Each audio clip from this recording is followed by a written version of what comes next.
Шариатта мындай. Аял келин күйөөсүнө, кайната кайненесине кызмат кылбай койсо, сот, прокурор аны мажбурлап түрмөгө камай албайт.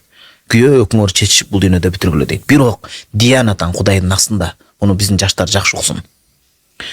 Акыретке барганда Кудайым сурайт. Ошол учурда ата-энең картайып, кайната кайненең сага муктаж болуп турган учурда сен ооруп аттың беле? Аллах билүүчү да. Же бир жериң сыздап атты беле? Же бир бошой албай аткан зарыл эмгегиң бар беле? Жок, бош болсуң. Эмнеге кызмат кылып койбодуң? Диний түшүнүктү караңыз, адамгерчиликти алалычы мейли.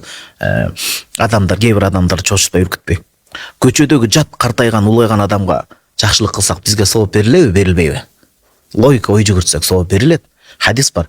Картайган адамды жолдон өткөрүп койсо, муктаждыгын өтөп, өзү картайганда Аллах бирөөнү ошонун соонун кайтарат кызматы менен дейт. Күйөө, аял киши үчүн күйөөнүн ыраазычылыгы шарт да. Бешикке кирүү үчүн, туурабы? Кудайдын буйруктарын өтөгөндөн күйөөсү наразы болсо бешикке кириш кыйын болуп калат. Күйөөнүн, мына эркектин баардыгыбыз күйөөбүз.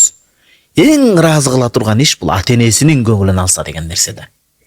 Демек, бүт тараптан алып карасаңыз дагы, мүмкүнчүлүгү болуп турса, убактысы жетип турса, ооруп кыйналып турбаса, албетте кайната кайненесине эч ким кул кылып албайт күн кылып, бирок алар да ынсаптуу, адилеттүү болсо, неге кызмат кылбаска? Неге бир картайган ата-эненин, кемпир чалдын мындайча айтканда, бир батасын албаска неге болбойт?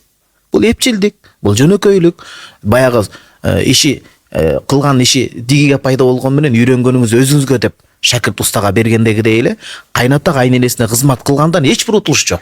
Күйөөсүнүн ыраазычылыгын алып атат бешикке киргенге, жашоо тартиптерин үйрөнүп атат, үчүнчүдөн бат алып атат, өзү да картайганда бакпайган байбиче болот.